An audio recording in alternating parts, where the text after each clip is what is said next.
Hello everyone, आप लोग कैसे हो। आई होप सभी अच्छे होंगे। इस क्लास में हम लोग क्लास 10th के मैथ्स को पढ़ेंगे 2026 बोर्ड एग्जाम के लिए। ठीक है, तो इस क्लास में हम लोग त्रिकोणमिति यानी कि ट्रिग्नोमेट्री शुरू करने जा रहे हैं। आज ट्रिग्नोमेट्री का डे नंबर 1 है। ठीक है, तो इस चैप्टर को बिल्कुल आराम से बिल्कुल अच्छे से हम लोग पढ़ेंगे। ठीक है, आज डे नंबर 1 है, तो यहाँ पे आप देख सकते हो कि आज के क्लासेस में हम लोग क्या क्या डिस्कस करेंगे। ठीक है, तो आज डे नंबर 1 है, तो आज के क्लासेस में हम लोग देखेंगे व्हाट इज ट्रिग्नोमेट्री। यानी सबसे पहले हम लोग ट्रिग्नोमेट्री के डिफिनेशन को बिल्कुल अच्छे से समझेंगे। ठीक है, उसके बाद से देखेंगे व्हाई वी नीड ट्रिग्नोमेट्री, हम लोग ट्रिग्नोमेट्री क्यों पढ़ते हैं। ऑलरेडी अपने पास मैथमेटिक्स में इतना ढेर सारे चैप्टर्स हैं पढ़ने के लिए, तो फिर इस ट्रिग्नोमेट्री का जरूरत हमें क्यों पड़ा, इसको बिल्कुल अच्छे से हम लोग समझेंगे। उसके बाद से देखेंगे T ratios of an acute angle. T ratios मतलब होता है ट्रिग्नोमेट्रिक रेशियोज, इसको आगे हम लोग देखेंगे ये क्या होते हैं। उसके बाद से क्वेश्चन प्रैक्टिस करेंगे। ठीक है, तो इतने सारे टॉपिक्स हम लोग आज डे नंबर 1 में पढ़ने जा रहे हैं। बिल्कुल ध्यान से 1 बाय 1 करके हम लोग डिस्कस करना शुरू करते हैं। ठीक है, तो यहाँ पे बिल्कुल बेसिक से हम लोग शुरू करेंगे, बिल्कुल ध्यान से देखो। ठीक है, सबसे पहले ट्रिग्नोमेट्री के मीनिंग को समझते हैं। ट्रिग्नोमेट्री का मतलब क्या होता है। ठीक है, तो यहाँ पे अगर आप इसको सेपरेट करो तो इसको हम लोग 3 पार्ट्स में ब्रेक डाउन कर सकते हैं। ठीक है, यहाँ पे आप देख सकते हो ट्राई मीन्स होता है 3। ठीक है, गोनो मीन्स होता है साइड्स, और मेट्री मीन्स होता है मेजरमेंट। ठीक है, मतलब 3 साइड्स वाले फिगर के बारे में स्टडी करते हैं हम लोग ट्रिग्नोमेट्री के अंदर। और हम लोग बिल्कुल अच्छे से जानते हैं कि 3 साइड्स वाले फिगर को हम लोग क्या बोलते हैं, ट्रेंगल बोलते हैं। ठीक है, यानी हम लोग ट्रेंगल के बारे में स्टडी करते हैं ट्रिग्नोमेट्री के अंदर। वो भी एक स्पेशल टाइप का ट्रेंगल होता है, उसको हम लोग क्या बोलते हैं, राइट एंगल ट्रेंगल। ठीक है, यहाँ पे एक फिगर बना लेते हैं राइट एंगल ट्रेंगल का। ठीक है, तो यह अपने पास एक फिगर आ गया राइट एंगल ट्रेंगल का, इसको थोड़ा मार्क कर लेते हैं। ठीक है, यहाँ पे ए बोल दो, यहाँ पे बी बोल दो, और यहाँ पे सी बोल दो, और वर्टेक्स बी पे 90 डिग्री का एंगल है। ठीक है, तो कोई भी ट्रेंगल हो, सभी ट्रेंगल्स में साइड्स और एंगल्स होते हैं। राइट, यानी यहाँ पे भी साइड्स होंगे और एंगल्स होंगे। ठीक है, यानी हम लोग राइट एंगल ट्रेंगल के साइड्स और एंगल के मेजरमेंट के बारे में स्टडी करते हैं ट्रिग्नोमेट्री के अंदर। ठीक है, तो अब आपसे अगर कोई डेफिनेशन पूछे तो आप उसको कैसे बोलोगे। यहाँ पे डेफिनेशन लिखा गया है, बिल्कुल ध्यान से देखो। बोला है it is the branch of mathematics in which we study about the relation between sides and angle of a right angle triangle. मतलब जो ट्रिग्नोमेट्री होता है वो मैथमेटिक्स का एक ऐसा ब्रांच होता है जिसके अंदर हम लोग राइट एंगल ट्रेंगल के साइड्स और एंगल के बारे में स्टडी करते हैं। ठीक है, तो यहाँ पे आप देख सकते हो कि राइट एंगल ट्रेंगल का जिक्र हो रहा है, तो हम लोग थोड़ा राइट एंगल ट्रेंगल के जो भी बेसिक कंसेप्ट होते हैं उसको थोड़ा एक बार डिस्कस कर लेते हैं। ठीक है, तो यहाँ पे आपके सामने एक राइट एंगल ट्रेंगल है, यहाँ पे इसको थोड़ा सा डिस्कस करते हैं। ठीक है, यहाँ पे ये जो वर्टेक्स बी दिया है, यहाँ पे 90 डिग्री का एंगल है। ठीक है, वर्टेक्स बी पे 90 डिग्री का एंगल है। तो अब इसमें हम लोग राइट एंगल ट्रेंगल को समझते हैं। तो क्या बोला है, any one angle is 90 degree. मतलब राइट एंगल ट्रेंगल किसको बोलेंगे, कोई भी एक एंगल 90 डिग्री होना चाहिए, जो कि यहाँ पे आप देख सकते हो कि एंगल बी क्या है, ये 90 डिग्री एंगल है। Angle B is equal to 90 degree.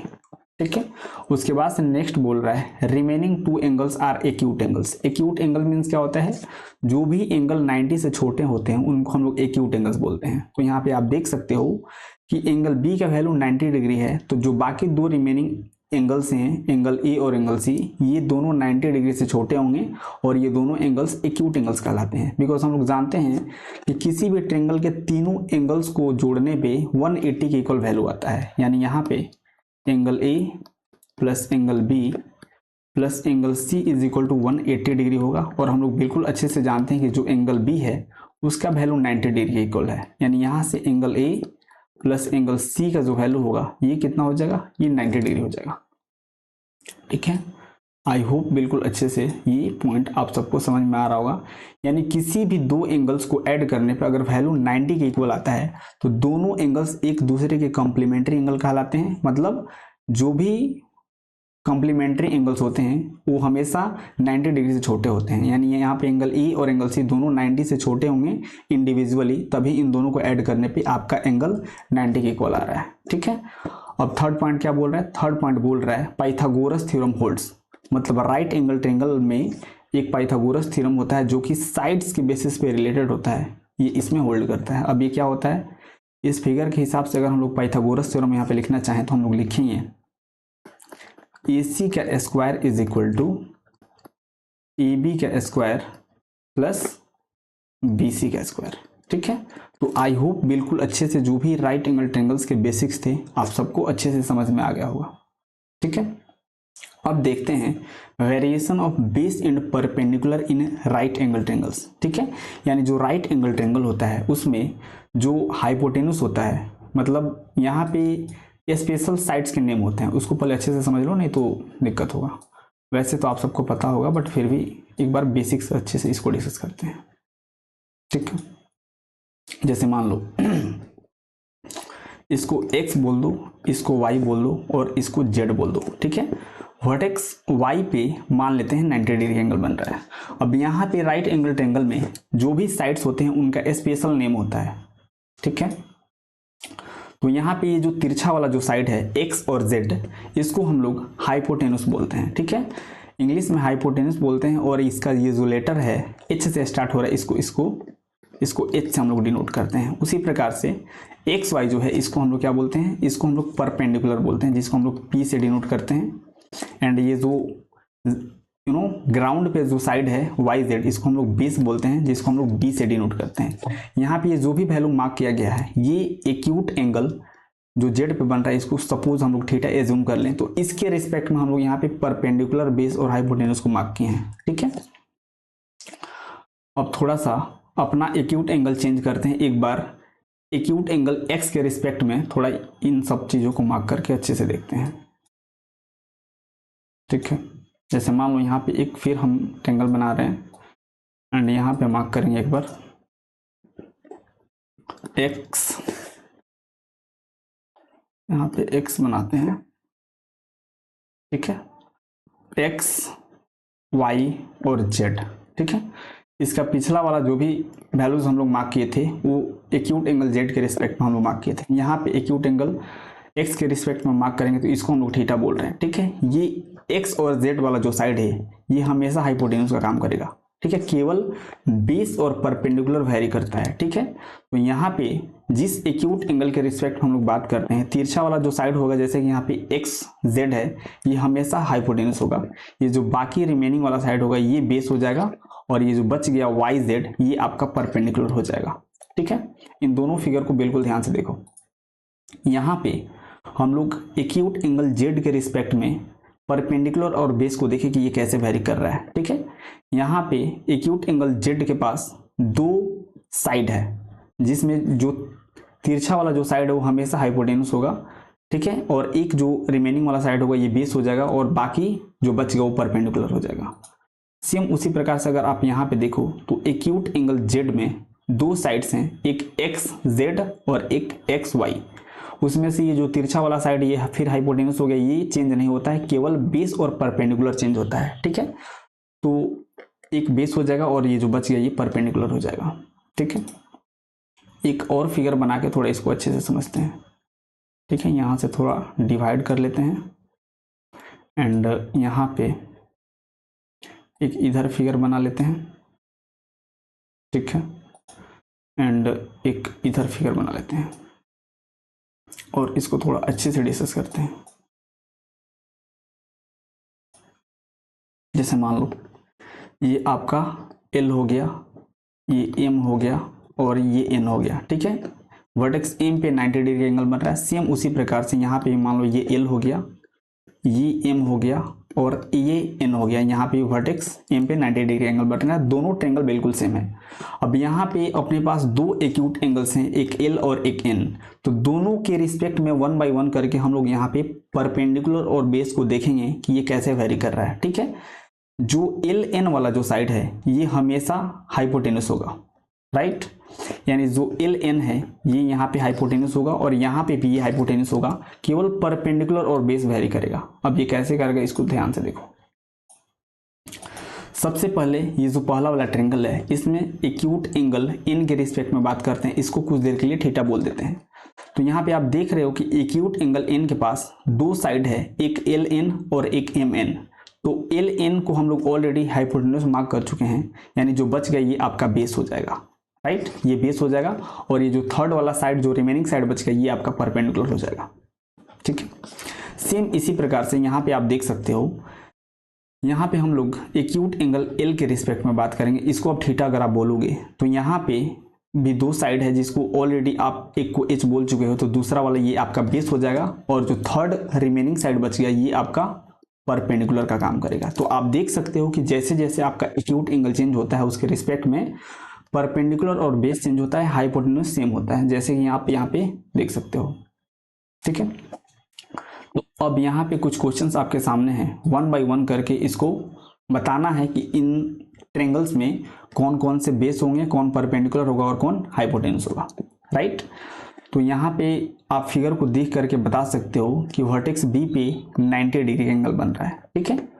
और ये जो एसी वाला साइड है, जो कि तिरछा वाला साइड है, ये हमेशा हाइपोटेन्यूज होता है, ठीक है, यानी ये आपका एच हो जाएगा, ठीक है। एंड सपोज अगर आप मान लो वर्टेक्स सी पे एक्यूट एंगल को एज्यूम करके सब कुछ मार्क कर रहे हो, तो जो आपका बीसी होगा ये आपका बेस हो जाएगा, जिसको हम लोग बी से डिनोट करेंगे, और ए बी आपका परपेंडिकुलर हो जाएगा, राइट। तो परपेंडिकुलर क्या हो जाएगा, ए बी परपेंडिकुलर हो जाएगा। तो यहाँ पे परपेंडिकुलर के पास लिखोगे ए बी, आपका बेस हो जाएगा बी सी, और आपका हाइपोटेन्यूज हो जाएगा ए सी, ठीक है। तो इस प्रकार से आप बहुत आसानी से मार्क कर सकते हो, ठीक है। सेम उसी प्रकार से यहाँ पे एक और अपने पास ट्रायंगल है, यहाँ पे मार्क करना है, ठीक है। तो इस बार आप देखोगे तो ये तो आपका 90 डिग्री एंगल बना रहा है, ठीक है। इस बार आपको एक्यूट एंगल एल के रिस्पेक्ट में मार्क करके सब कुछ बताना है। तो यहाँ पे हम लोग थीटा मार्क कर लेंगे, एंड इसके रिस्पेक्ट में हम लोग सब कुछ बताएंगे, ठीक है। तो यहाँ पे आप देख सकते हो कि जो एल एन वाला जो साइड है ये सबसे लॉन्गेस्ट वाला साइड है, एंड दिस इज हाइपोटेन्यूज, ठीक है। इसमें से एक बच गया तो ये आपका बेस होगा, एंड जो थर्ड रिमेनिंग वाला साइड है ये आपका परपेंडिकुलर का काम करेगा। तो फिर यहाँ पे अगर आपको मार्क करना होगा तो आप बहुत आसानी से मार्क कर सकते हो। परपेंडिकुलर क्या हो जाएगा, ये आपका एम एन हो जाएगा, राइट।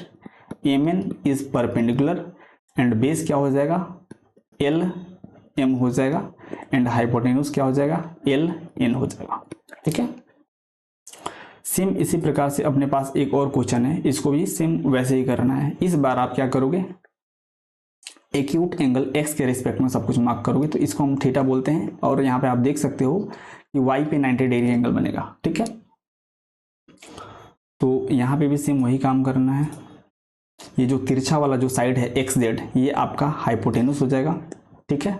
और एक्स वाई जो है ये आपका बेस हो जाएगा, और जो थर्ड रिमेनिंग साइड है ये आपका परपेंडिकुलर हो जाएगा। अब यहाँ पे परपेंडिकुलर क्या है, जेड वाई है, जेड वाई परपेंडिकुलर है, बेस क्या है, एक्स वाई है, एंड हाइपोटेन्यूज क्या है, ये आपका एक्स जेड है। तो इस प्रकार से आप बहुत आसानी से किसी भी राइट एंगल ट्रायंगल में किसी भी दो एक्यूट एंगल के रिस्पेक्ट में आपसे पूछ लिया जाए कि बताओ कि परपेंडिकुलर और बेस कैसे वेरी करेगा, तो उसको आप बहुत आसानी से बता पाओगे अब, ठीक है। अब यहाँ पे हम लोग देखते हैं कि हम लोगों को ऑलरेडी इतने मैथमेटिक्स में चैप्टर पढ़ने पड़ते हैं, फिर भी इस ट्रिग्नोमेट्री को हमको पढ़ने का क्यों जरूरत पड़ा। यार ऐसा थोड़ी ना होता है कि बस पढ़ लिए और एग्जाम में मार्क्स आ गए बस काम हो गया, ऐसा नहीं होता है। हमको बिल्कुल अच्छे से हर एक कंसेप्ट को समझना है कि आखिर इसको पढ़ते क्यों हैं, इसका यूज क्या है, ए टू जेड सब कुछ बिल्कुल आराम आराम से हम लोग डिस्कस करेंगे, ठीक है। तो इस पॉइंट पे आने से पहले एक छोटा सा हम लोग डिस्कशन ये कर लेते हैं कि राइट एंगल ट्रायंगल्स के बारे में हम लोग क्या क्या जानते हैं, ठीक है। तो अगर आप देखोगे तो angle sum relation in a triangle हम लोग जानते हैं, ये क्या होता है। देखो सबसे पहले एक राइट एंगल ट्रायंगल हम लोग बना लेते हैं, ठीक है।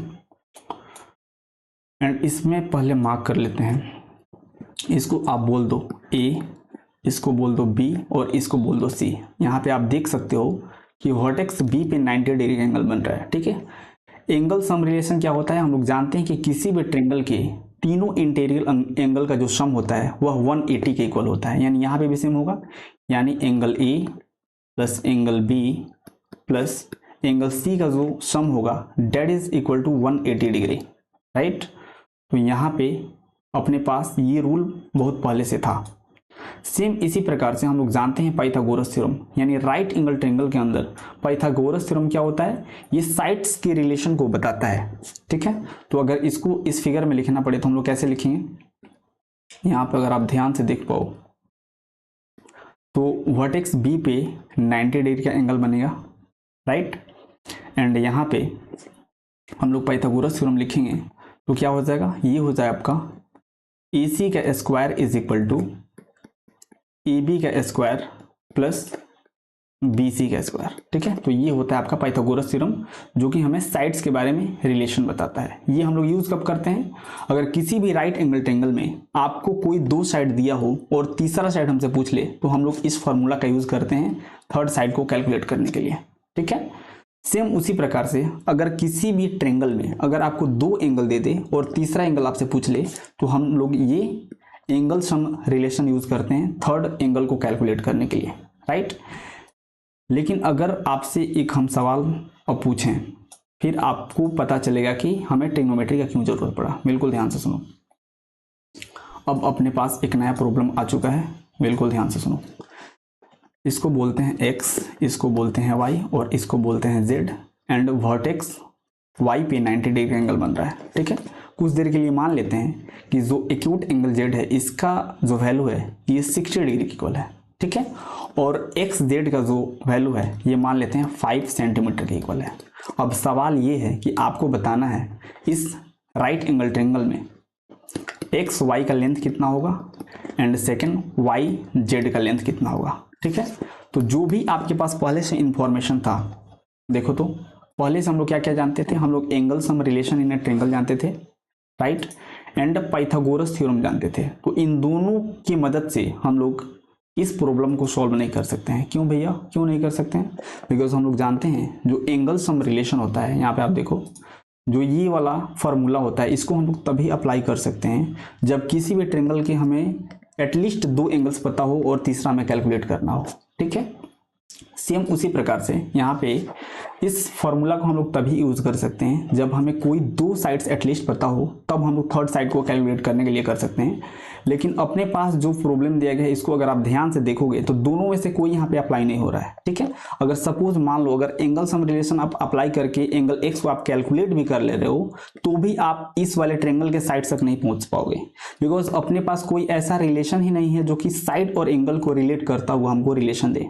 ठीक है, इसी टाइप के प्रॉब्लम को सॉल्व करने के लिए हमें ट्रिग्नोमेट्री पढ़ना पड़ा, राइट। ट्रिग्नोमेट्री क्या होता है, एक राइट एंगल ट्रायंगल के साइड्स और एंगल को रिलेट करता हुआ हमको एक रिलेशन देता है जिसकी मदद से इस टाइप के प्रॉब्लम को हम लोग बहुत आसानी से सॉल्व करते हैं। ठीक है, तो आई होप बिल्कुल अच्छे से आप सबको क्लियर हो गया होगा। जैसे ही ये वाला लेक्चर खत्म होगा, लेक्चर के एंड तक आते आते इस प्रॉब्लम को आप बहुत आसानी से सॉल्व कर लोगे। ठीक है, तो बिल्कुल ध्यान से देखते हैं। आई होप आपको आंसर मिल गया होगा कि हम लोग ट्रिग्नोमेट्री क्यों पढ़ते हैं, बिकॉज जो भी अपने पास पहले से नॉलेज था वो तो या तो एंगल के आधार पे था या फिर साइड के आधार पे था। अपने पास कोई ऐसा इंफॉर्मेशन नहीं था जो कि किसी राइट एंगल ट्रायंगल के साइड और एंगल को आपस में रिलेट करता हुआ हमको इंफॉर्मेशन कोई दे। ठीक है, तो ट्रिग्नोमेट्री क्या करता है, किसी राइट एंगल ट्रायंगल के साइड और एंगल को आपस में रिलेट करता हुआ हमको रिलेशन देता है जिसकी मदद से हम लोग इस टाइप के प्रॉब्लम को आसानी से सॉल्व कर पाते हैं। ठीक है, अब हम लोग देखते हैं T ratios of an acute angle. T ratios मतलब होता है ट्रिग्नोमेट्रिक रेशियोज, मतलब एंगल और उसके साइड्स के रिलेशन को हम लोग टी रेशियोज बोलते हैं। अब ये कैसे क्या होता है इसको थोड़ा डिस्कस करते हैं अच्छे से। ठीक है, आपके पास एक ट्रायंगल दिया है ABC, इसमें हम लोग मान लेते हैं कि जो भी डिस्कशन करेंगे वो वर्टेक्स C पे जो एक्यूट एंगल बन रहा है इसको थीटा बोलते हैं एंड इसी के रिस्पेक्ट में हम लोग सब कुछ डिस्कस करेंगे। ठीक है, तो अपने पास टोटल 6 ट्रिग्नोमेट्रिक रेशियोज होते हैं, sine theta, cos theta, tan theta, ठीक है, सेक थीटा, कोसेक थीटा और कोट थीटा। ठीक है, तो इनके फॉर्मूलोज को पहले अच्छे से लिखते हैं एंड देन इस पर सवाल करेंगे। ठीक है, तो सबसे पहले हम लोग डिस्कस कर लेते हैं साइन थीटा। ठीक है, तो साइन थीटा क्या होता है, साइन थीटा P/H होता है। अब ये P/H क्या होता है, हम यहाँ पे वर्टेक्स C पे जो एक्यूट एंगल बन रहा है उसको हम लोग थीटा एज्यूम किए हैं, तो जो AC वाला लेंथ होगा ये आपका हाइपोटेन्यूस हो जाएगा, राइट, और ये जो BC वाला लेंथ होगा ये आपका बेस हो जाएगा एंड जो थर्ड साइड होगा ये आपका परपेंडिकुलर हो जाएगा। तो साइन थीटा क्या होता है, परपेंडिकुलर बाई हाइपोटेन्यूज का जो रेशियो होता है उसको हम लोग साइन थीटा बोलते हैं, राइट। सेम उसी प्रकार से कॉस थीटा क्या होता है, cos theta B by H होता है और tan theta P by B होता है। अगर इन तीन फॉर्मूलाज को आप बिल्कुल अच्छे से याद कर लेते हो तो जो बाकी तीन होते हैं जस्ट इसी के रेसिप्रोकल यानी इसी के रिवर्स होते हैं, उनको याद करना बहुत आसान होता है, ठीक है। तो नेक्स्ट पेज पे उसको देखते हैं, ठीक है। तो सबसे पहले हम लोग देखे थे साइन थीटा क्या होता है, sine theta P by H होता है, इसी का रिवर्स होता है कोसेक थीटा, राइट। तो कोसेक थीटा क्या हो जाएगा, ये एच बाई पी हो जाएगा, ठीक है। उसके बाद से क्या होता है कॉस थीटा, कॉस थीटा आपका बी बाई एच होता है और कॉस थीटा का रिवर्स होता है आपका सेक थीटा, यानी सेक थीटा क्या हो जाएगा, sec theta H by B हो जाएगा, ठीक है। उसके बाद से tan theta is equal to P by B होता है और टेन थीटा का रिवर्स होता है कॉट थीटा, यानी cot theta is equal to B by P हो जाएगा, ठीक है। यानी टी रेशियोज के अंदर अपने पास ये टोटल 6 फॉर्मूलेज होते हैं, इनको बिल्कुल अच्छे से आपको याद रख लेना है, ठीक है। ये 6 जो रेशियोज हैं ये हमको किसी राइट एंगल ट्रायंगल के साइड और एंगल के बीच के रिलेशन को बताते हैं, ठीक है। इसको एक बार और अच्छे से लिखते हैं ताकि बिल्कुल अच्छे से याद हो पाए, ठीक।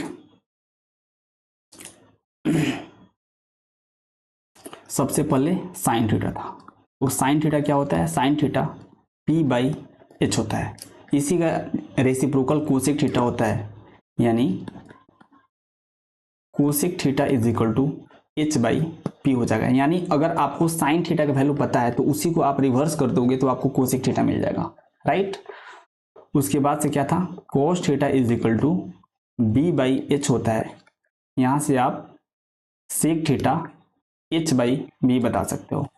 सेम इसी प्रकार से होता है tan theta is equal to P by B और इसी को आप रिवर्स कर दोगे तो आपको कॉट थीटा मिल जाएगा and that is equal to what, B by P, ठीक है। तो इस प्रकार से 6 ट्रिग्नोमेट्रिक रेशियोज अगर आप बिल्कुल अच्छे से याद कर लेते हो तो बहुत आसानी से आप किसी भी टाइप के प्रॉब्लम को सॉल्व कर सकते हो। अगर ये आपको बिल्कुल अच्छे से याद है तो ये जो प्रॉब्लम है ना इसको आप बहुत इजीली सॉल्व कर सकते हो। कैसे कर सकते हो, यहाँ पे हम करके एक बार दिखा देते हैं। एक साइड को चलो हम निकालते हैं, एक्स वाई को कैलकुलेट करते हैं, ठीक है। देखो अगर वर्टेक्स जेड पे जो एक्यूट एंगल है इसके रिस्पेक्ट में अगर हम लोग इस एंगल में परपेंडिकुलर बेस और हाइपोटेन्यूज को मार्क करें तो देखो क्या होगा, ये जो एक्स जेड वाला साइड है ये आपका हाइपोटेन्यूज हो जाएगा, ये आपका परपेंडिकुलर हो जाएगा और ये आपका बेस हो जाएगा, ठीक है। तो अगर साइन थीटा इस ट्रायंगल में हम लोग अप्लाई करते हैं, अभी जस्ट हम लोग फार्मूला पढ़ के आ रहे हैं, चलो इसको यहाँ से डस्ट करते हैं। चलो हमें सबसे पहले एक्स वाई वाले साइड को कैलकुलेट करना है, ठीक है। तो हम लोग साइन थीटा अप्लाई करेंगे बिकॉज हम लोग जानते हैं कि sine theta P by H होता है एंड यहाँ पे एक्स वाई जो हमको कैलकुलेट करना है वो पी है और एक जो गिवन डेटा है that is H, that is X Z. तो sine theta is equal to P by H होता है और हम लोग जानते हैं पी का वैल्यू कैलकुलेट ही करना है जो कि एक्स वाई के इक्वल है एंड जो एच का वैल्यू है that is equal to X Z. यानी साइन थीटा का वैल्यू आप देख सकते हो यहाँ पे 60 डिग्री के इक्वल दिया है और एक्स वाई हमें कैलकुलेट ही करना है एंड एक्स जेड का जो वैल्यू है ये 5 हमको दिया हुआ है। तो यहाँ पे हम लोग जानते हैं कि साइन 60 का जो वैल्यू होता है जो कि आप आगे पढ़ोगे, साइन 60 का वैल्यू √3/2 के इक्वल होता है, यानी ये हो जाएगा आपका √3/2 and equal to X Y by 5 और यहाँ से अगर आप क्रॉस मल्टीप्लाई कर दोगे तो आपके पास एक्स वाई का जो वैल्यू आएगा डेट इज इक्वल टू 5√3/2, ठीक है। तो इस प्रकार से अगर आपको ट्रिग्नोमेट्रिक रेशियोज याद हैं तो बहुत आसानी से इस टाइप के प्रॉब्लम को आप सॉल्व कर सकते थे, ठीक है। तो सेम इसी प्रकार से अगर आप cos थीटा यूज कर देते हो तो आपके पास वाई जेड का वैल्यू निकल के आ जाएगा। cos थीटा क्या होता है, b बाई एच होता है, तो आपको बेस कैलकुलेट ही करना है और आपको हाइपोटेन्यूज पता ही है, ठीक है। तो यहाँ तक आई होप बिल्कुल अच्छे से आप सबको समझ में आया होगा। अब आपके सामने एक क्वेश्चन है, यहाँ पे हमको सेक ए का वैल्यू बताना है कि कितना होगा इस ट्रेंगल में। अब सेक ए का मतलब क्या होगा यार, इसको अच्छे से देखो। सेक ए का मतलब क्या होगा, यहाँ पे ए दिया हुआ, इसका मतलब इस राइट एंगल ट्रेंगल में वर्टेक्स बी पे 90 डिग्री एंगल बन रहा है, राइट। और ए का मतलब ये हुआ कि इस राइट एंगल ट्रेंगल में एक्यूट एंगल ए के रिस्पेक्ट में आपको सेक ए का वैल्यू बताना है। तो हम लोग क्या करेंगे, जो एक्यूट एंगल ए है यहाँ पे हम लोग थीटा जूम कर लेंगे एंड देन यहाँ पे परपेंडिकुलर बेस मार्क करेंगे एंड इसका वैल्यू इजीली हम लोग बता देंगे। तो AC जो है ये तिरछा वाला लॉन्गेस्ट साइड है, तो ये आपका H हो जाएगा, ये आपका B हो जाएगा एंड ये आपका P हो जाएगा। और हम लोग सेक ए का फार्मूला अभी जस्ट देख चुके हैं। सेक ए क्या होता है, ये कॉस का रेसिप्रोकल होता है। और कॉस क्या होता है, कॉस B/H होता है एंड सेक क्या हो जाएगा, ये H/B हो जाएगा। और H क्या है, AC है, राइट। H AC है और बेस क्या है, बेस आपका AB है, ठीक है। यानी सेक ए का जो वैल्यू होगा that is equal to AC/AB हो जाएगा, ठीक है। तो इस प्रकार से आप बहुत आसानी से इस टाइप के वैल्यूज को बता सकते हो, ठीक है। अब हम लोग देखते हैं पावर ऑफ टी रेशियोज, मतलब टी रेशियो जब एक दूसरे से मल्टीप्लाई होते हैं तो उनका पावर कैसे वेरी करता है, उसको बिल्कुल अच्छे से एक बार समझ लेते हैं एंड देन हम लोग क्वेश्चन प्रैक्टिस करना शुरू करेंगे, ठीक है। जैसे मान लो sine theta into sine theta आपको कोई दे रहा है और बोल रहा है कि इसको मल्टीप्लाई करके बताओ कि ये क्या होगा। तो sine theta into sine theta को हम लोग साइन थीटा का होल स्क्वायर लिख सकते हैं या फिर इसी को हम लोग साइन स्क्वायर थीटा लिख सकते हैं, ऐसे लिखना है, ठीक है। इसको हम लोग साइन थीटा और थीटा के ऊपर अगर स्क्वायर ऐसे आप लिखोगे तो ये गलत हो जाएगा, ठीक है। साइन स्क्वायर थीटा या तो आप इसको ऐसे लिख सकते हो या फिर इसको आप ऐसे लिख सकते हो, आप साइन थीटा के ऊपर स्क्वायर नहीं दे सकते, ठीक है। आई होप ये बिल्कुल समझ में आया होगा आप सबको, राइट। सेम इसी प्रकार से एक दो और एग्जांपल्स ले लेते हैं। जैसे मान लो आपको दिया है sec theta into sec theta, मतलब 3 बार सेक थीटा आपस में मल्टीप्लाई किया गया है, तो इसको तो आप इजिली सेक थीटा का होल क्यूब तो लिख ही सकते हो। लेकिन अगर बात आए कि इसको मतलब इस टाइप से लिखने के लिए तो कैसे लिखोगे, इसको आप सेक क्यूब थीटा, मतलब जो सेक वाला वैल्यू उसके ऊपर आप क्यूब लगाओगे देन थीटा आप लिखोगे, इसको आप सेक थीटा क्यूब ऐसे आप लिखोगे तो ये बिल्कुल गलत है लिखना, ठीक है। तो बिल्कुल अच्छे से आप सबको समझ में आ गया होगा कि पावर ऑफ टी रेशियोज कैसे लिखना होता है।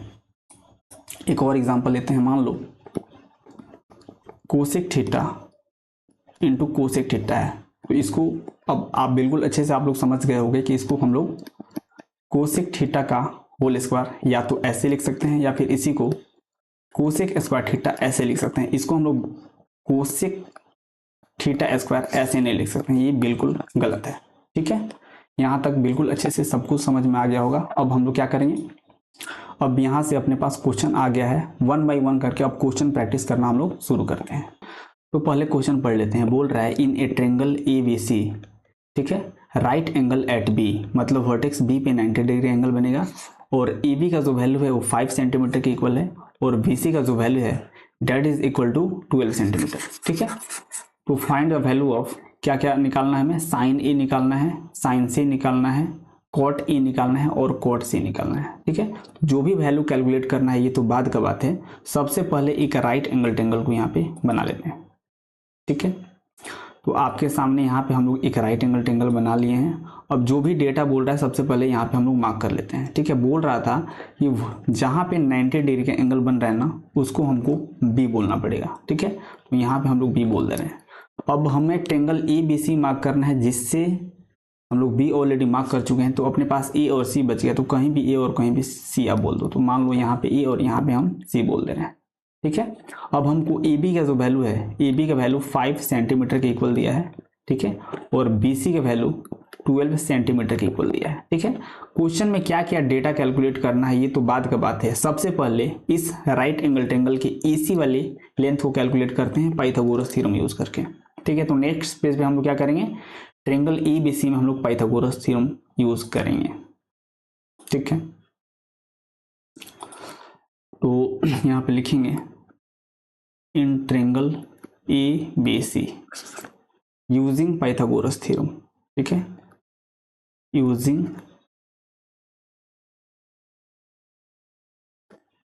Pythagoras theorem.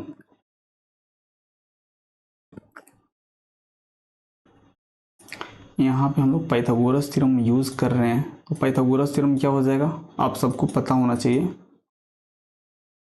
यहाँ पे देखो, इस ट्रेंगल के बेसिस पर अगर हम लोग पाइथागोरस थ्योरम यहाँ पे मार्क करेंगे तो हो जाएगा आपका AC के स्क्वायर इज इक्वल टू, क्या हो जाएगा, AC का square is equal to AB के स्क्वायर प्लस BC का स्क्वायर हो जाएगा।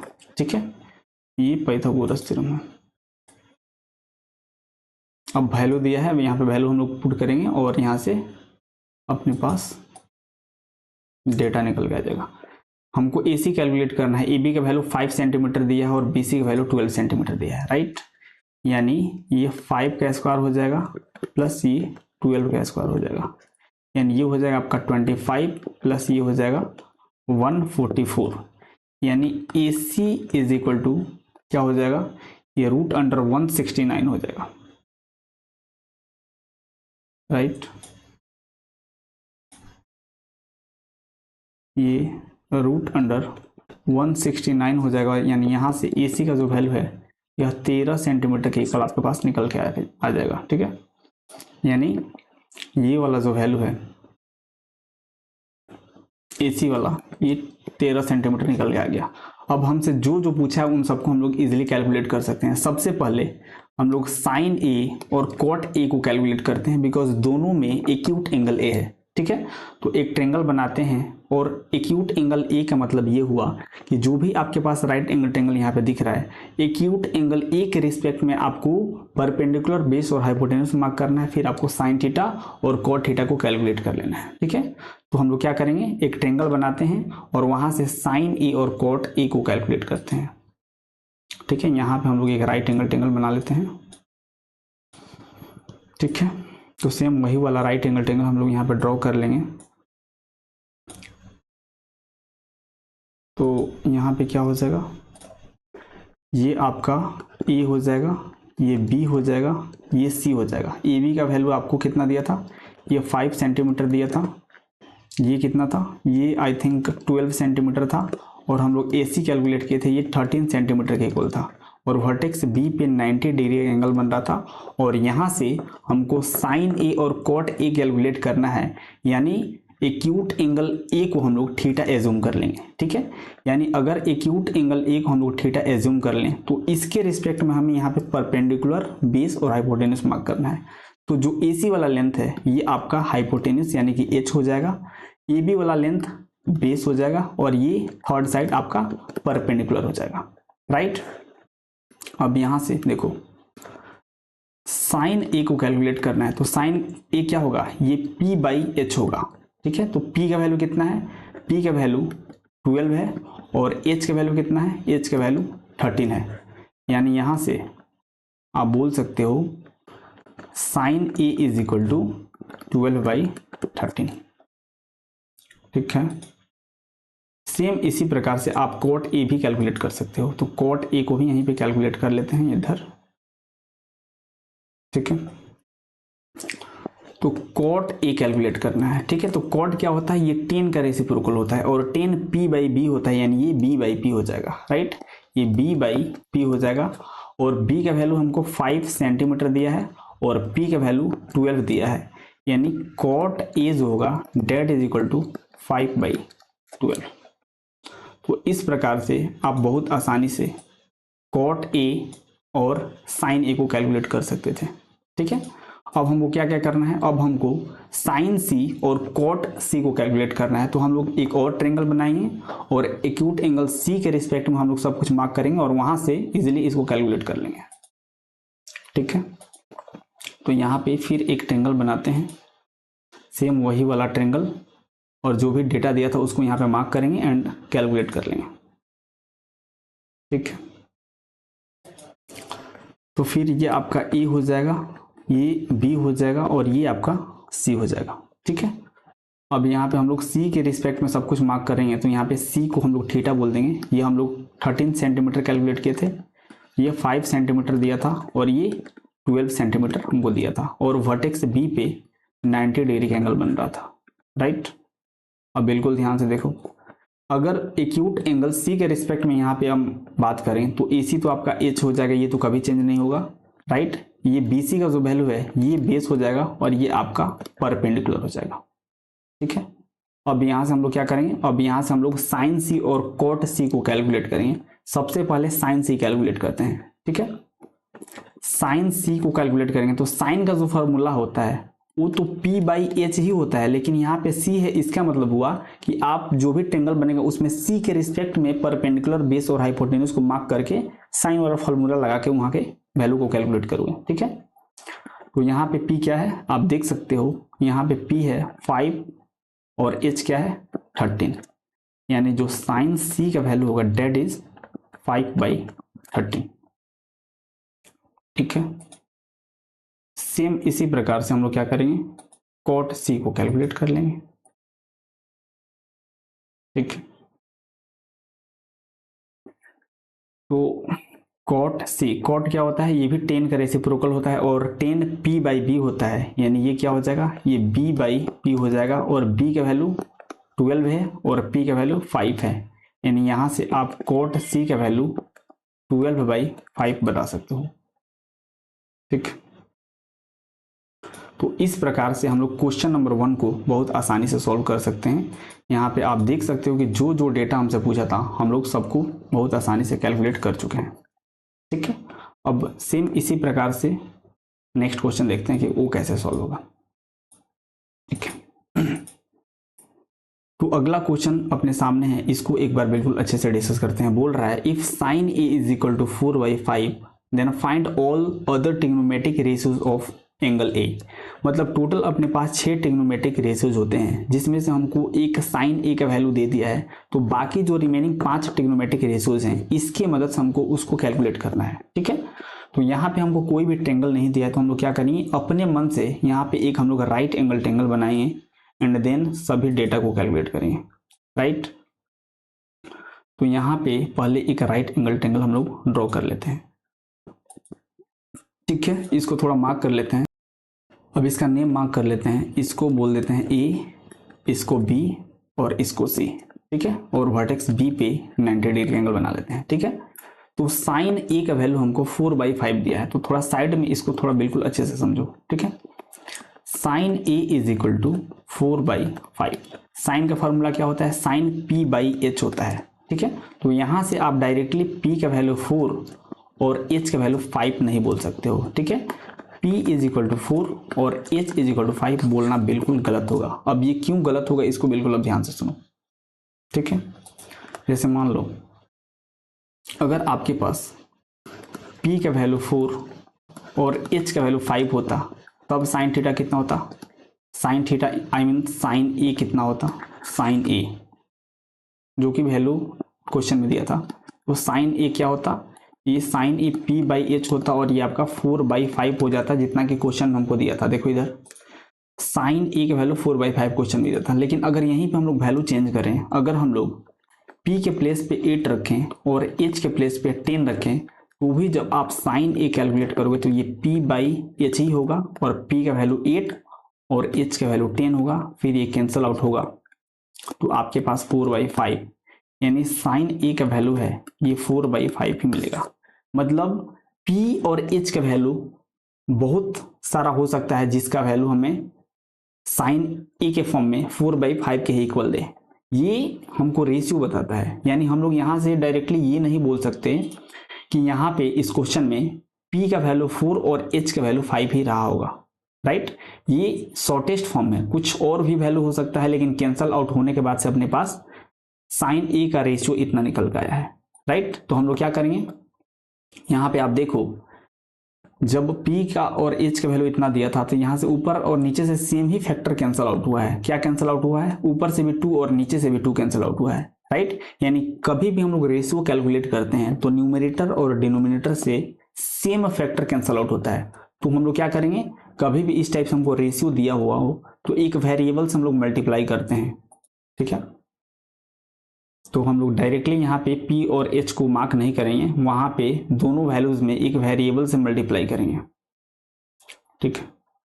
कभी आपके बोर्ड एग्जाम में क्वेश्चन आएगा तो आप डायरेक्टली नहीं बनाना, नहीं तो आपके मार्क्स कट जाएंगे। ठीक है, यहाँ पे हम लोग क्या करेंगे, डायरेक्टली इतना इसका वैल्यू नहीं बोलेंगे, यहाँ पे हम लोग p को 4x चलो बोल देते हैं और h को 5x बोल देते हैं। इस x से हम लोग क्यों मल्टीप्लाई किए हैं बिल्कुल अच्छे से समझ में आना चाहिए। ठीक है, बिकॉज जब इसका रेशियो हम लोग निकालते हैं तो जो फैक्टर कैंसल आउट हो गया होता है उसी को हम लोग इसमें मल्टीप्लाई किए हैं। ठीक है, तो यहाँ पे अगर हम लोग वर्टेक्स ए को थीटा बोल दें तो इसके रिस्पेक्ट में यहाँ पे अगर हम लोग वैल्यू मार्क करें तो क्या हो जाएगा, AC आपका h हो जाएगा जो कि हमको 5x दिया है, BC आपका P हो जाएगा जो कि 4x दिया है, और AB आपका बेस हो जाएगा जो कि हमको नहीं दिया है। तो इसको सबसे पहले कैलकुलेट कर लेते हैं एंड देन इस ट्रेंगल के सभी अदर ट्रिग्नोमेट्रिक रेशियोज को हम लोग इजीली बता देंगे। तो सबसे पहले ट्रेंगल ABC में हम लोग पाइथागोरस थ्योरम यूज करेंगे। ठीक है, तो यहाँ पे इन ट्रेंगल ABC, ठीक है, यूजिंग पाइथागोरस थ्योरम, तो अगर आप पाइथागोरस थ्योरम यूज करोगे तो क्या हो जाएगा, AC square is equal to AB square plus BC square हो जाएगा। ठीक है, AC square is equal to AB square plus BC square हो जाएगा। अब यहाँ पे आप देख सकते हो कि आपको AB का ही वैल्यू कैलकुलेट करना है, यानी AC का वैल्यू आपको 5x दिया है। ठीक है, AC का वैल्यू 5x दिया है, यानी ये 5x का होल स्क्वायर हो जाएगा। AB हमको कैलकुलेट ही करना है एंड ये आपका 4x के इक्वल दिया हुआ है। तो ये 5x का होल स्क्वायर है तो ये हो जाएगा आपका 25x स्क्वायर, ये हो जाएगा AB स्क्वायर प्लस ये हो जाएगा 16x स्क्वायर। ठीक है, यानी यहाँ से AB स्क्वायर का जो वैल्यू है ये 9x स्क्वायर हो जाएगा, राइट, और यहाँ से AB का जो वैल्यू है that is equal to 3x के इक्वल आपके पास निकल के आ जाएगा, राइट। यानी यहाँ पे जो बेस है आपके पास 3x के इक्वल निकल के आ चुका है। अब बहुत आसानी से आप इस ट्रेंगल के सभी अदर ट्रिग्नोमेट्रिक रेशियोज को कैलकुलेट कर सकते हो। ठीक है, तो साइन ए तो हमको दे ही दिया था, अब हम लोग क्या करते हैं, कॉस ए कैलकुलेट करते हैं। ठीक है, तो कॉस ए क्या होता है, कॉस क्या होता है, कॉस b बाई एच होता है। ठीक है, b बाई एच होता है, और b का वैल्यू कितना हम लोग अभी जस्ट कैलकुलेट किए हैं जो कि 3x इक्वल था, तो ये 3x हो जाएगा, और h का वैल्यू कितना है 5x है, तो ये 5x हो जाएगा, x से x कैंसल आउट हो जाएगा, और कॉस a का जो वैल्यू है वो 3/5 इक्वल आपको मिल जाएगा। ठीक है, इसके बाद हम लोग क्या करेंगे, tan a को कैलकुलेट करेंगे। ठीक है, तो tan a क्या होता है, ये आपका p/b होगा, और p का वैल्यू कितना होगा 4x होगा, और b का वैल्यू 3x होगा। ठीक है, यानी 4x divided by 3x, x से x कैंसल आउट होगा, और tan a का जो वैल्यू होगा वो 4/3 के इक्वल हो जाएगा, राइट। आई होप बिल्कुल अच्छे से ये सब कुछ आपको समझ में आ रहा होगा। अब हम लोग क्या करेंगे, यहाँ पे cot a को कैलकुलेट कर लेते हैं। cot a क्या होता है, cot a आपका b/p होता है, b का वैल्यू 3x है, p का वैल्यू 4x है, तो यहाँ से cot a आपके पास 3/4 निकल के आ जाएगा। अब हम लोग क्या करेंगे, अब हम लोग sec a को कैलकुलेट करेंगे। sec a, sec क्या होता है, ये cos का रेसिप्रोकल होता है। cos क्या होता है b/h, यानी ये h/b हो जाएगा। h 5x था और b 3x था, फिर x से x कैंसल आउट होगा, तो sec a का वैल्यू आपके पास 5/3 निकल के आ जाएगा। अब अपने पास एक लास्ट बच गया है cosec a, यहाँ तक ठीक है, कोई दिक्कत नहीं होगा। अब लास्ट अपने पास बच गया है cosec a, तो उसको यहीं पे बगल में कैलकुलेट कर लेते हैं। ठीक है, यहाँ पे कैलकुलेट कर लेते हैं cosec a को। cosec a क्या होता है, ये साइन का रेसिप्रोकल होता है, यानी साइन p/h होता है, यानी cosec क्या होगा, ये h/p हो जाएगा। h कितना हो जाएगा 5x और p 4x, यानी यहाँ से cosec a का जो वैल्यू है ये 5/4 के इक्वल हो जाएगा। ठीक है, आप डायरेक्टली जो क्वेश्चन में साइन का वैल्यू दिया था उसको भी आप रिवर्स कर देते तो आपके पास cosec a का वैल्यू 5/4 डायरेक्टली निकल के आ जाता है। यहाँ से देखो तो यहाँ पे आपको साइन ए का वैल्यू 4/5 पता है, और आप जानते हो कि साइन ए और कोसेक ए एक दूसरे के रेसिप्रोकल होते हैं, यानी यहाँ से कोसेक ए का वैल्यू आप डायरेक्टली निकाल सकते थे साइन ए के वैल्यू को रिवर्स करके, यानी 5/4 आपका यहाँ से भी निकल के आ जाता। ठीक है, तो आई होप बिल्कुल अच्छे से ये वाला क्वेश्चन आपको समझ में आया होगा। ठीक है, अब अगला क्वेश्चन सॉल्व करना शुरू करते हैं।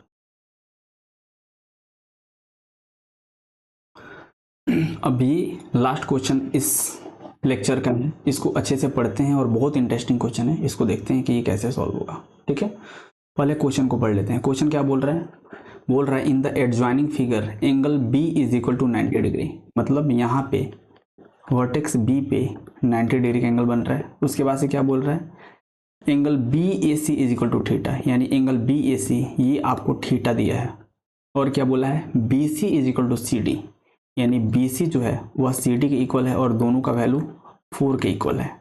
और ई डी का जो वैल्यू है यह 10 सेंटीमीटर के इक्वल है। इसको भी आप सेंटीमीटर में लिख लो। ठीक है, और हमसे क्या पूछा है? हमसे साइन थीटा और कोस थीटा के वैल्यू को पूछा है। और यहाँ पे आप देख लो कि ट्रेंगल ए बी सी के अंदर ये थीटा है, यानी इस ट्रेंगल ए बी सी का तीनों साइड हमको अगर पता चल जाए तो हम लोग बहुत आसानी से साइन थीटा और कोस थीटा को बता सकते हैं। ठीक है, लेकिन मज़े का बात यह है कि ट्रेंगल ए बी सी में हमको केवल बी सी वाले साइड का मतलब एक साइड का वैल्यू पता है, तो जो बाकी इंफॉर्मेशन दिया है उसकी मदद से हम लोग इस ट्रेंगल के रिमेनिंग 2 साइड्स को कैलकुलेट करेंगे। ठीक है, अगर आप बिल्कुल ध्यान से ट्रेंगल ए बी डी को देख पाओ तो इसमें से हमको 2 साइड पता है। ध्यान से देखो, ट्रेंगल ए बी डी को देखोगे तो बी से लेके डी तक का जो लेंथ है ये कितना दिया है? अगर आप ध्यान से देखोगे तो ये 8 सेंटीमीटर के इक्वल दिया है। ये 8 सेंटीमीटर के इक्वल है और ए डी का जो वैल्यू है वह 10 सेंटीमीटर के इक्वल है। यानी अगर ट्रेंगल ए बी डी में अगर हम लोग पाइथागोरस थ्योरम यूज कर लें तो यहाँ से अपने पास ए बी का वैल्यू निकल के आ जाएगा, जो कि ट्रेंगल ए बी सी का एक साइड है। ठीक है, तो यहाँ पे हम लोग क्या करेंगे? ट्रेंगल ए बी डी में पाइथागोरस थ्योरम लगाएंगे ताकि इस छोटू वाले ट्रेंगल का, जिस ट्रेंगल का वैल्यू हमें कैलकुलेट करना है, उसका एक साइड अपने पास निकल के आ जाए। ठीक है, तो ट्रेंगल ए बी डी में पाइथागोरस थ्योरम यूज करेंगे। In triangle A B D Pythagoras theorem use करेंगे तो देखो क्या होगा, क्या हो जाएगा? ई डी का square is equal to B D का स्क्वायर प्लस क्या हो जाएगा? ई डी का square is equal to B D का स्क्वायर प्लस बी डी का स्क्वायर प्लस बी ए का स्क्वायर, बी ए का स्क्वायर। तो ए डी का वैल्यू हमको कितना दिया है? ए डी का वैल्यू हमको 10 दिया था, यानी ये 10 का स्क्वायर हो जाएगा is equal to B D का वैल्यू 8 का स्क्वायर हो जाएगा और बी ए स्क्वायर हो जाएगा। तो 10 का स्क्वायर 100 होता है, यानी 100 इज इक्वल टू ये 64 प्लस ये बी ए का स्क्वायर हो जाएगा। यानी बी ए का जो वैल्यू होगा ये 100 माइनस 64, यानी बी ए का वैल्यू ये कितना हो जाएगा? 100 माइनस 64 करोगे तो आपके पास 36 निकल के आएगा। यहाँ पे स्क्वायर होगा ये 36 और यहाँ से जो बी ए का वैल्यू है ये 6 सेंटीमीटर के इक्वल निकल के आ जाएगा। ठीक है, यानी बी ए का जो वैल्यू है ये कितना आ गया? ये 6 सेंटीमीटर के इक्वल निकल के आ गया। अगर अब आप बिल्कुल ध्यान से ट्रेंगल ए बी सी को देखो तो इसमें हमको 2 साइड पता चल गया है, यानी इस छोटू वाले ट्रेंगल में अगर एक बार और हम लोग पाइथागोरस थ्योरम यूज कर दें इस वाले फिगर में, तब हमको ए सी का वैल्यू मिल जाएगा। यानी ट्रेंगल ए बी सी में हमको ए सी का वैल्यू निकालने के लिए क्या करेंगे? इस वाले ट्रेंगल में एक बार पाइथागोरस थ्योरम यूज करेंगे, यानी ट्रेंगल ए बी सी में पाइथागोरस थ्योरम फिर यूज करेंगे।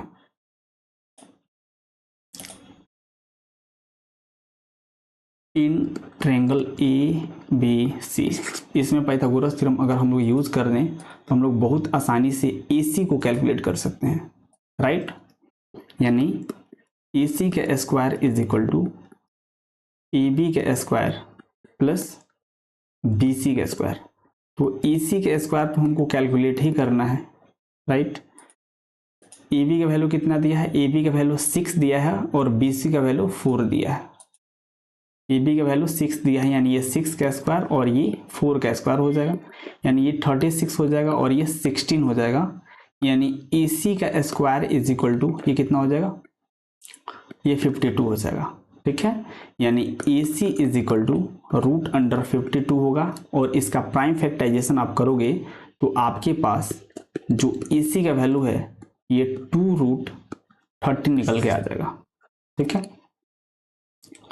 तो ए सी के प्लेस पे आप कितना लिखोगे, ये हो जाएगा आपका 2 रूट 13, 2 रूट 13।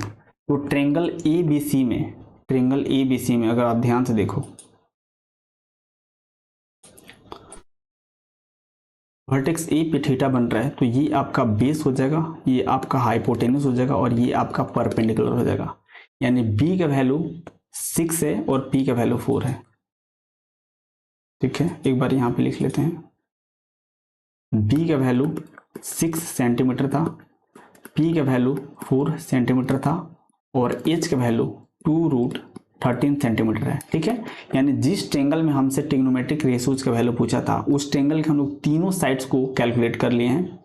अब देखते हैं कि हमसे क्या क्या पूछा है। हमसे साइन थीटा और कोस थीटा का वैल्यू पूछा था, तो इसको हम लोग अब बहुत आसानी से निकाल सकते हैं। ठीक है, साइन थीटा क्या होता है, ये पी बाई एच होता है। पी का वैल्यू कितना है, पी का वैल्यू 4 है और एच का वैल्यू 2 रूट 13 है, तो 2 से ये कैंसिल आउट होगा, तो साइन थीटा का जो वैल्यू है ये 2 बाई कितना हो जाएगा, रूट 13 हो जाएगा, रूट 13 हो जाएगा। ठीक है, ये साइन थीटा का वैल्यू है। सेम इसी प्रकार से हम लोग कोस थीटा भी कैलकुलेट कर लेंगे। तो कोस थीटा क्या होता है, cos theta B by H होता है, और यहाँ पे आप देख सकते हो कि बी का वैल्यू हमको 6 सेंटीमीटर दिया है, यानी बी के प्लेस पे क्या लिखोगे 6 और एच के प्लेस पे 2 रूट 13, तो इससे फिर कैंसिल आउट होगा तो ऊपर 3 हो जाएगा, यानी कोस थीटा का वैल्यू 3 बाई रूट 13 हो जाएगा। तो इस प्रकार से बहुत आसानी से इस क्वेश्चन को आप सॉल्व कर सकते थे। ठीक है, तो इस लेक्चर का ये लास्ट वाला क्वेश्चन था। आई होप बिल्कुल अच्छे से आज का क्लास आप सबको समझ में आया होगा। ठीक है, अगर किसी भी पॉइंट पे कहीं भी कोई भी प्रॉब्लम है तो प्लीज़ आप कमेंट सेक्शन में बताओ, डेफिनेटली हम उसको रिप्लाई करेंगे। ठीक है, तो आज के लिए इतना ही रहने देते हैं, मिलते हैं फिर नेक्स्ट लेक्चर में। ठीक है, आई होप बिल्कुल अच्छे से आप सबको सब कुछ समझ में आ रहा होगा, कहीं भी कोई भी प्रॉब्लम नहीं होगा।